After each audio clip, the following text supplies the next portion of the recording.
Corona virus کی تیسری لہر کے دوران بچوں کے متاثر ہونے کے خدشات اب سچ ثابت ہونے لگے ہیں اور بچوں کے دواخانوں میں کورونا وائرس کی علامات کے ساتھ بڑی تعداد میں بچوں کو رجوع کیا جانے لگا ہے۔ بچوں میں کورونا وائرس کی صورت میں انہیں سنبھالنے کے دوران گھر کے بڑوں میں بھی کورونا وائرس پھیلنے کے خدشات اور مریضوں کی تعداد میں بے تحاشا اضافہ ریکارڈ کیے جانے کی قیاس آرائیاں کی جا رہی تھی، لیکن محکمہ صحت اور حکومت کے ذمہ داروں کی جانب سے مسلسل اس بات کو نظر انداز کیا جاتا رہا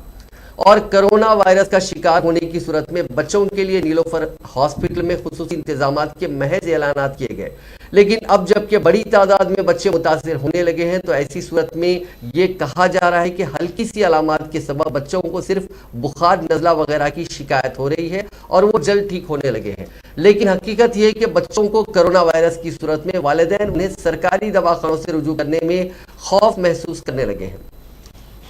اور وہ خانگی دواخانوں سے رجوع کر رہے ہیں۔ دونوں شہروں حیدرآباد اور سکندرآباد بالخصوص پرانے شہر کے بیشتر علاقوں میں کورونا وائرس کا شکار ہونے والے بچوں کی بڑی تعداد ہے، جنہیں نہ صرف علاج کروانے کی ضرورت پڑ رہی ہے بلکہ شریک دواخانہ بھی کروانا پڑ رہا ہے،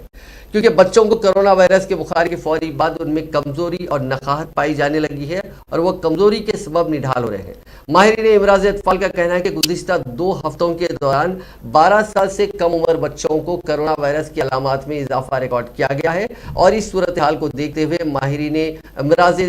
اطفال کی جانب سے خانگی دواخانوں کے ذمہ داروں کو مشورہ دیا جا رہا ہے کہ وہ اپنے دواخانوں میں بچوں کے کورونا وائرس کے علاج کے لیے خصوصی انتظامات کو یقینی بنائیں تاکہ